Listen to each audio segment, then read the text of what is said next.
आज हम इस वीडियो में बात करेंगे क्लास 10th के ओम्स लॉ की।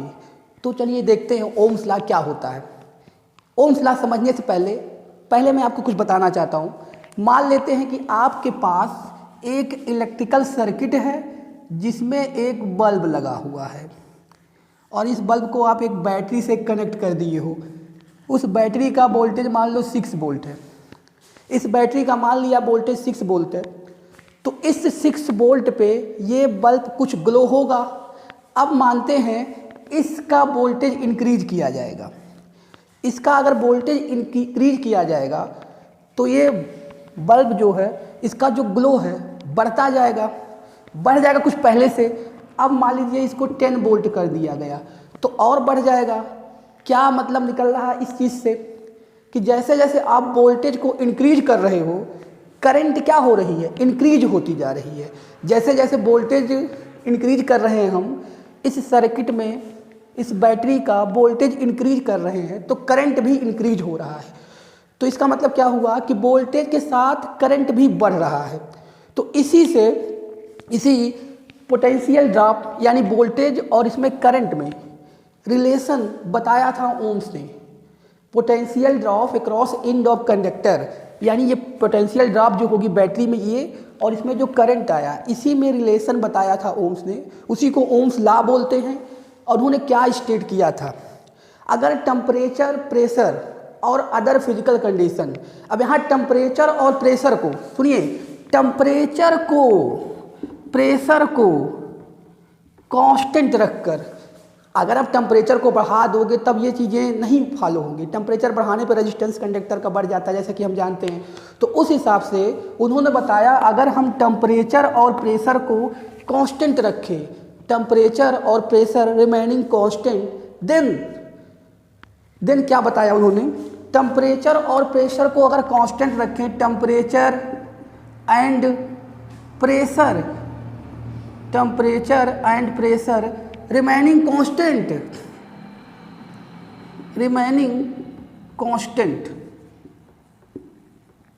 then potential drop across end of conductor, यानी इसके क्रॉस जो पोटेंशियल ड्रॉप होगा वेरी डायरेक्टली, यानी directly proportional with current. Potential drop across end of conductor very directly या डायरेक्टली प्रोपोर्शनल विथ करंट। कब? When pressure temperature remaining constant. अगर आप pressure temperature को कांस्टेंट नहीं कर रहे हो तो ये चीज़ नहीं होता है, क्योंकि इस केस में अगर आप टेम्परेचर को बढ़ा दोगे तो रेजिस्टेंस ऑफ कंडक्टर इंक्रीज कर जाएगी, तो ये चीज़ नहीं उस पर हो पाएगी अप्लाई। तो क्या होता है ओम्स लॉ, ओम्स रिलेशन दिए थे potential drop across end of conductor and current में। According to this, at constant temperature and pressure, potential drop यानी B of end of conductor vary directly with current, यानी B directly proportional to I। ये होता है Ohm's law. अब इसके आगे हम बात करते हैं, इसमें आपके अकॉर्डिंग, ओम्स के अकॉर्डिंग आ चुका है B directly proportional to I। B directly proportional to I. अगर हम यहाँ से प्रोपोर्शनल का साइन हटाते हैं तो यहाँ एक कांस्टेंट लगाना पड़ेगा आर, तो B equal to I R, where R क्या है, आर है constant known as electrical resistance of conductor, electrical resistance of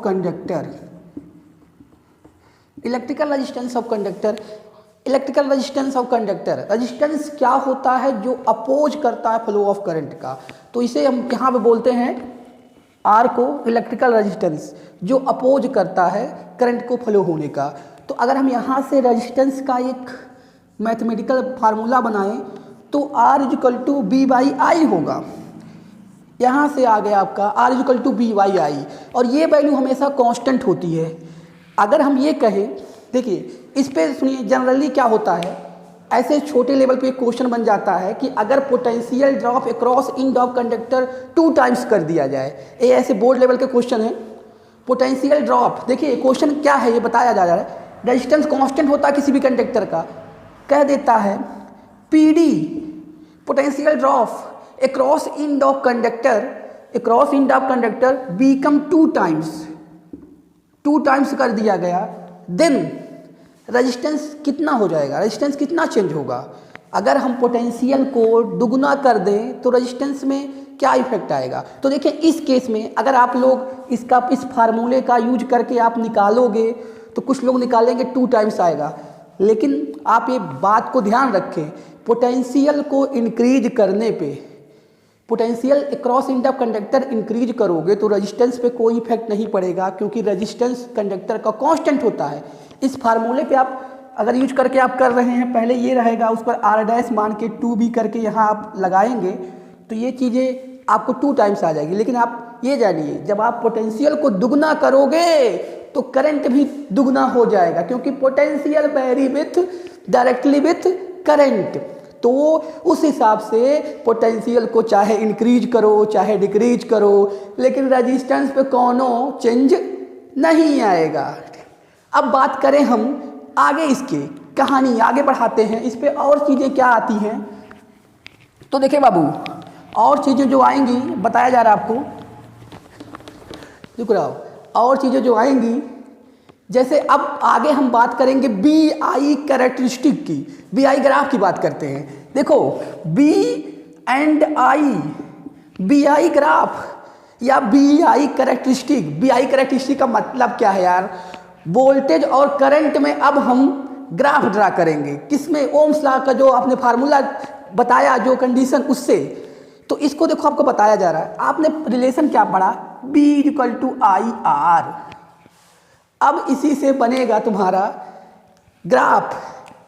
देखो मैथ में एक जनरल इक्वेशन की लाइन होती है, स्ट्रेट लाइन की कई फॉर्म होती है, एक फॉर्म हमारा उसमें से ये भी होता है y = mx, एक फॉर्म होता है y = mx। ये कैसे जाती है, देखो बाबू, ये जाती है ऐसे, ये तुम्हारा होता है करंट, ये तुम्हारा होता है सॉरी ये इसकी बात करें, ये होता है y एक्सिस, ये होता है x एक्सिस। तो इसका ग्राफ ओरिजिन से पास करता हुआ स्ट्रेट लाइन जाएगा।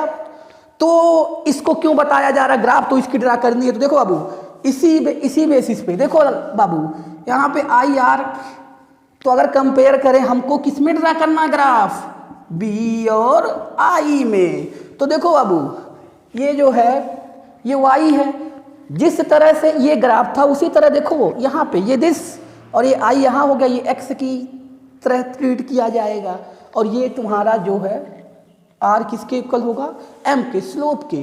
तो ये भी ग्राफ ऐसे ही बनेगा लीनियर, ये भी ग्राफ कैसा बनेगा, लीनियर, ये ओरिजिन से पास करेगा। ये तुम्हारा हो गया BI कैरेक्टरिस्टिक, और इसका जो स्लोप होगा बाबू, इसका जो स्लोप देखो, इस लाइन में जो y = mx अभी लिखी गई थी उसमें ये क्या है, स्लोप है। अगर ये थीटा हो तो m = tan थीटा। तो यहाँ से क्या होगा, यहाँ क्या स्लोप हो रहा है, बहुत ध्यान से देखना यार भाई। देखो y = mx, तो यहाँ पे r के इक्वल है, मतलब यहाँ का स्लोप हो जाएगा m = tan थीटा। तो यहाँ पे भी होगा, लेकिन ये r के इक्वल होगा, इसका स्लोप r के इक्वल होगा। BI कैरेक्टरिस्टिक अगर ड्रा करते हैं तो उसका स्लोप रेजिस्टेंस ऑफ कंडक्टर के इक्वल होगा। अरे भाई सुनो, ये कहा जा रहा है कि अगर BI ग्राफ ड्रा की जाएगी तो इसका स्लोप होगा रेजिस्टेंस के इक्वल होगा। ये चीज़ें और क्लियर बता रहे हैं यार। ये देखो y = mx था आपका, y = mx, ये y और x में ग्राफ था, उसी तरह से B = IR, हम ऐसे लिख देते RI लिख दे रहे हैं। ये BI में था, इसका स्लोप m होता है tan थीटा, तो इसका स्लोप r होगा ना, देखो r होगा। तो इससे मिला क्या, आप ये लिखोगे कि BI कैरेक्टरिस्टिक होता है लीनियर, अगर पूछा जाता है कि बी आई कैरेक्टरिस्टिक क्या होती है, बी और आई में ग्राफ ड्रा करेंगे तो ये ग्राफ लीनियर होगा। अब आगे कहानी क्या होगी कि इसका स्लोप क्या बताता है, बी आई का स्लोप बताता है रेजिस्टेंस ऑफ कंडक्टर। तो उसके बाद की बात करेंगे। अब देखें, अगर आपको पता चल गया कि स्लोप बताता है रेजिस्टेंस ऑफ कंडक्टर, तो उससे और चीज़ें क्या निकाल सकते हो। देखो पहली चीज़ें क्या निकाल सकते हो, फर्स्ट क्वेश्चन रहेगा आपका कि जैसे आपको कई सारे कंडक्टर दे दे, ए बी सी 3 कंडक्टर, या ऐसे ले लो यार, ये मान लो इसका रेजिस्टेंस R1 है, इसका रेजिस्टेंस R2 है, इसका रेजिस्टेंस R3 है। अब बात करें बाबू, देखो इसका स्लोप अगर बात करें θ1, इसको यहाँ से θ2, इसको यहाँ से θ3, तो R1 R2 R3 में रिलेशन क्या होगा यार।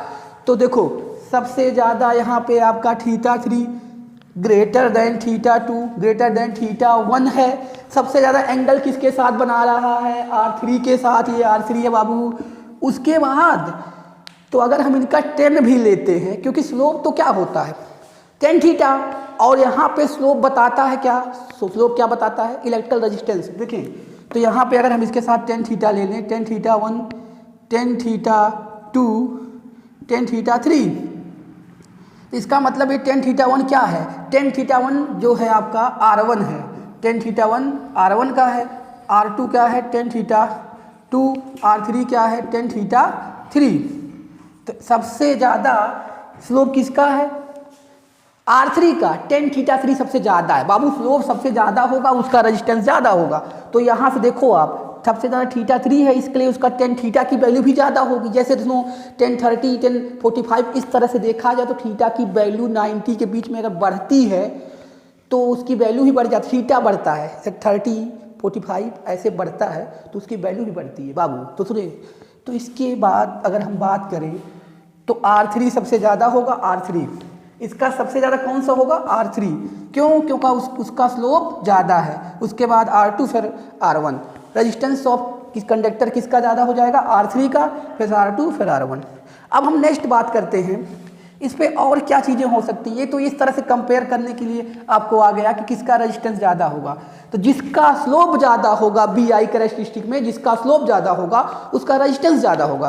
अब अगर हम बात करें दूसरा, आपको दे दिया जाए, एक दे दिया यहाँ देखिए बी आई कैरेक्टरिस्टिक दिया है, ये दे दिया आपका यहाँ पे 30 दे दिया, और दूसरा यहाँ से दे दिया है 45 डिग्री। ये है आर ए है, ये कंडक्टर ए है, ये मान लो कंडक्टर ए है, कंडक्टर बी है। तो आपको फाइंड करना है the ratio of resistance of conductor A to B, यानी R A by R B find करना है, R A by R B. सुनो, तो यहाँ पे आर ए क्या होगा 1030, आर ए कितना हो जाएगा 1030 का है बाबू, क्योंकि सुनो यहाँ का जो है ये सुनो ए का रेजिस्टेंस होगा आर ए, और उसे 10 थीटा, कौन सा थीटा जो ए बना रहा है 30, और आर बी की बात करें तो 10 थीटा कितना 1045, क्योंकि यहाँ से ये बना रहा है 45, तो R A upon R B 1030 upon 1045, मतलब 1030 की वैल्यू 1/√3 होता है, और 1045 का 1 तो आ गया 1/√3। तो इस हिसाब से 1/√3 इसका आ गया रेशियो आंसर। ये हो गया सेकेंड टाइप का क्वेश्चन। और अगर थर्ड की बात करें तो देखें एक क्वेश्चन इस पे और आएगा ग्राफ से, इसी चीज़ का अगला है। अब आपको दिया रहेगा, ये देखिए यहाँ पे V, यहाँ पे I, यहाँ पे B और I, बी आई कैरेक्टरिस्टिक में डिफरेंट टेम्परेचर पे दिया रहेगा। ये T1 है, ये T2 है, ये T3 है। तो इसमें T1 T3 में कौन ज़्यादा है, कौन ज़्यादा टेम्परेचर है। तो आपको पता है या आपको बता दिया जा रहा है कि किसी भी कंडक्टर का रेजिस्टेंस टेम्परेचर बढ़ाने पे बढ़ता है, यानी मतलब क्या हुआ, रेजिस्टेंस क्या होता है, रेजिस्टेंस टेम्परेचर बढ़ाने पे बढ़ता है, रेजिस्टेंस टेम्परेचर बढ़ाने पे बढ़ता है, यानी जिसका रेजिस्टेंस ज़्यादा होगा उसका टेम्परेचर भी ज़्यादा होगा। Resistance is directly proportional to temperature, यानी रेजिस्टेंस टेम्परेचर बढ़ाने पे बढ़ता है। तो आपको दिख रहा है इस रेजिस्टेंस कैसे पता करेंगे किसका ज़्यादा है? स्लोप। तो स्लोप सबसे ज़्यादा किसका है? थर्ड वाले का। सबसे ज़्यादा स्लोप थर्ड वाले का है, सबसे ज़्यादा स्लोप थर्ड वाले का है, तो उसका रेजिस्टेंस भी ज़्यादा होगा। उसका रेजिस्टेंस ज़्यादा होगा इसका मतलब उसका टेम्परेचर ज़्यादा होगा, क्योंकि टेम्परेचर रेजिस्टेंस टेम्परेचर बढ़ाने पे बढ़ता है। तो अगर ये इसका रेजिस्टेंस ज़्यादा है, अगर थीटा सबसे ज़्यादा इसका एंगल है, फिर इसका, तो यानी T3 is greater than T2 is greater than T1, ये भी आता है कंपेयर करने के लिए टेम्परेचर। तो इसमें इस तरह के प्रॉब्लम बन सकते हैं। और एक प्रॉब्लम देखिए और बनेगा इस पे, इस तरह के आपको वैल्यू दी रहेगी, इलेक्ट्रिकल रेजिस्टेंस निकालना रहेगा। आपको ये वैल्यू दी रहती है, यहाँ पे करंट है 1 एम्पियर, 2 एम्पियर, 3 एम्पियर, 4 एम्पियर, ये सब एम्पियर में है। करंट इन एम्पियर लिख सकते हो, मिली एम्पियर में भी लिख सकते हो, कोई दिक्कत नहीं है। यहाँ पे आपका क्या है? वोल्टेज है। तो यहाँ पे मान लो 2 वोल्ट, 4 वोल्ट, 6 वोल्ट, 8 वोल्ट ले रहे हैं, ये सब वोल्ट में है, इन वोल्ट, ये वोल्ट में दिया हुआ है। तो इससे कहेगा कि इसका वो निकालो, और ये ऐसे आपको दी रहेगी ग्राफ, ये ग्राफ में मेंशन किया जाएगा इस तरह से। इसका आपको बोला जाएगा कि इलेक्ट्रिकल रेजिस्टेंस निकालो या वेरीफाई करो ओम्स लॉ। तो अगर ओम्स लॉ होगा तो रेजिस्टेंस सबका कांस्टेंट आएगा। या आपको इलेक्ट्रिकल रेजिस्टेंस अगर निकालना हो तो देखिए आपको पता है कि स्लोप ऑफ लाइन होता है। क्या होता है? Slope of line, electrical resistance slope of line, यानी m = tan थीटा। आपको पता है कोई भी इसमें ले लिया जाए पॉइंट, जैसे मान लीजिए यहाँ पे A मान लो, यहाँ पे B मान लो, C D E, तो कोई भी ट्रायंगल लेके आप इसका वो निकाल सकते हो। कैसे निकालोगे? देखो, अगर हम बात करें tan थीटा की, इस ट्रायंगल की बात करें, किसकी? OBC की बात करें, तो क्या होता है? tan BC, ये OBC है, BC अपान OB, परपेंडिकुलर अपान बेस tan थीटा होता है। तो इस तरह से आप परपेंडिकुलर अपान बेस लगा के निकाल सकते हैं। तो BC कितना हो जाएगा? यहाँ से 0 से 2, मतलब यहाँ पे 2 हो गया, और ये वैल्यू यहाँ से 1 एम्पियर लिखा गया था, तो यहाँ पे 1 एम्पियर करंट, यानी रेजिस्टेंस आ गया 2 ओम। उसी तरह से इससे भी निकाला जाता। तो अगर मान लीजिए ये ट्रायंगल भी लेते हैं, तो ये इसमें DC अपान OD, DC की वैल्यू कितनी हो जाएगी? 4/2, उसका भी 2 आता है। अगर लीनियर होता है, रेजिस्टेंस कांस्टेंट होता है, तो सारे से रेजिस्टेंस एक ही आएगा। एक तरह का ये क्वेश्चन आता है। अब नेक्स्ट इस पे जो बनता है आपका, एक कैरेक्टरिस्टिक इसका अपोजिट IBI था, ये IB एक होता है, IB में क्या होता है? IB कैरेक्टरिस्टिक BI था। अब देखो BI और IB में दोनों थोड़ा सा अपोजिट हैं, तो अगर ध्यान दिया जाए, उसको ध्यान देना पड़ेगा। अगर आपको BI कैरेक्टरिस्टिक लिखना है, B तो वो बता चुके हैं। IB लिखना है तो करंट यहाँ होगा, वोल्टेज यहाँ होगा, ये होता है। तो इस केसेस में जैसे अभी आपने y = mx से कंपेयर कराया था, तो हम लोग जो BI करना था तो इस तरह से कंपेयर कर दिए। अब हमें I यहाँ रखना है, यानी हमको इस तरह लिखना पड़ेगा इसको, BI से I = हो जाएगा B/R। तो यहाँ पे और इसको मॉडिफाई करें 1/R × B, ये हो गया तुम्हारा y एक्सिस पे I लेना है और x एक्सिस पे V लेना है। तो यहाँ पे क्या हो जाएगा? ग्राफ तो यही जाएगा, लीनियर ही, क्योंकि ये तुम्हारा m, यहाँ पे स्लोप जो होगा, स्लोप 1/R होगा। यहाँ पे स्लोप क्या होगा? 1/R होगा स्लोप, यहाँ पे 1/R। अब यहाँ देखना है, अगर IB कैरेक्टरिस्टिक दिया है तो स्लोप 1/R होगा, और यहाँ पे बहुत अच्छे से आपको ध्यान देना पड़ेगा। अब अगर मान लीजिए जैसे ये अगर IB कैरेक्टरिस्टिक दिया होगा, IB, तो यहाँ पे I और यहाँ पे B होगा। A B C, 3 कंडक्टर दिए रहे हैं, A B C, तो यहाँ पे जिसका स्लोप ज़्यादा होगा उसका रेजिस्टेंस कम होगा, क्योंकि रेजिस्टेंस डायरेक्टली इन्वर्सली प्रोपोर्शनल है स्लोप के। जिसका स्लोप ज़्यादा, यहाँ पे आप अगर इसको मान लिया जाए θ1 है, दूसरे वाले से θ2 है, तीसरे वाले से θ3 है, अगर मान लिया जाए तो आपको पता है कि θ3 सबसे ज़्यादा होगा, फिर θ2 होगा, θ1 होगा। तो यहाँ पे प्रॉब्लम क्या रही है? स्लोप होगा इन्वर्सली प्रोपोर्शनल। अगर भाई सुनो यार, आई बी दिया रहेगा, आई बी। बी आई में तो डायरेक्टली प्रोपोर्शनल होता था, ये ग्राफ क्या है, आई बी, यहाँ आई है और बी है, तो रेजिस्टेंस होगा स्लोप के इन्वर्सली प्रोपोर्शनल, जिसका स्लोप ज़्यादा उसका रेजिस्टेंस कम होगा। तो यहाँ पे हम बात कर ले बाबू, तो सी का स्लोप सबसे ज़्यादा है तो उसका रेजिस्टेंस सबसे कम होगा। सी का स्लोप सबसे ज़्यादा होगा तो रेजिस्टेंस कम होगा, यानी यहाँ पे आर ए होगा सबसे ज़्यादा, फिर आर बी होगा, फिर आर सी होगा। इसी तरह से जितने भी चीज़ें अभी आप उस वाले में पढ़े हैं इसका अपोजिट हो जाएगा। क्यों? क्योंकि इसका स्लोप 1/r होता है। और एक चीज़ और बात कर लेते हैं, देखो जिसका रेजिस्टेंस जितना ज़्यादा होता है उतना वो बेड कंडक्टर होता है। तो आपको अगर पूछे ए और बी में सबसे बी आई या आई बी ग्राफ देकर बी आई या आई बी ग्राफ देकर पूछे कि कौन गुड कंडक्टर है, तो जिसका रेजिस्टेंस सबसे कम होगा वो गुड कंडक्टर होगा, जिसका रेजिस्टेंस सबसे ज़्यादा होगा वो बेड कंडक्टर होगा। तो देखिए इस वाले में पूछे कौन सबसे गुड कंडक्टर है, तो यार इसमें देखिए आप ए का स्लोप, ए का मतलब ए का रेजिस्टेंस सबसे ज़्यादा है तो यानी ये बेड कंडक्टर होगा, यहाँ पे सी सबसे गुड कंडक्टर होगा। तो इसमें कन्फ्यूजन की बात नहीं है। बी आई में और आई बी में ध्यान देना है, बी आई में डायरेक्टली प्रोपोर्शनल होता है स्लोप रेजिस्टेंस के और आई बी में इन्वर्सली होता है, तो उसी के अकॉर्डिंग हर चीज़ें आपको हो जाएंगी। अब इस पे न्यूमेरिकल एक ऐसे आते हैं कि अगर किसी भी कंडक्टर का जो कि मेन फार्मूला जो आपको बताया गया है उस बेसिस पे आएगा। जैसे मान लीजिए आपको दे दिया कि किसी भी कंडक्टर के इंड को 5-6 वोल्ट बैटरी से ऐड कर दिया गया, उस कंडक्टर का रेजिस्टेंस मान लो 24 ओम है, तो कितना करंट फ्लो होगा। मतलब किसी कंडक्टर का रेजिस्टेंस इतना हो और उसको 6 वोल्ट से जोड़ा गया है तो कितना करंट फ्लो होगा। ये सिंपल प्रॉब्लम आएगी, तो इससे B = IR से आप सॉल्व कर सकते हो।